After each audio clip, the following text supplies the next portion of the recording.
Hello， 大家好，電器大雄仔，今期咧唔講產品，我哋講一講溫馨提示啦。咁我哋買完雪櫃之後咧，通常我哋好心急去插電嘅，其實唔建議嘅，係啦，因為咧其實我哋師傅咧運輸過程中咧係瞓低嘅，唔係佢運輸嘅。咁到你屋企咧打翻動佢咧，其實佢嘅壓縮機咧個管道上面係冇嗰啲機油嘅潤滑嘅，因為未沉澱翻落嚟。我哋建議咧係4個鐘之後咧先插電，個狀態同埋壽命咧都係得到最佳嘅狀態同延長。同埋咧，我哋嗰個有啲雪櫃咧，佢哋其實有啲面板上面嘅。咁其實呢個面板咧，廠商咧幫你調好晒最佳嘅狀態嘅。其實咧自行介入嘅話，可能會冇咁慳電㗎啦。咁同埋咧，雪櫃我哋睇翻有啲雪櫃咧，佢上面係啲層板嘅。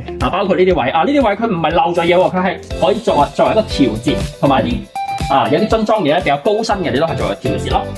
我哋睇翻呢啲就正常係一個啲拉筒位嘅。咁同埋咧講翻我哋買雪櫃一定要度好 size， 即係你屋企嘅 size 最大係幾多，高闊深跟住我哋先去選購一款最適合我哋嘅雪櫃。好，咁需要隨時聯繫我哋電器大雄仔，拜拜。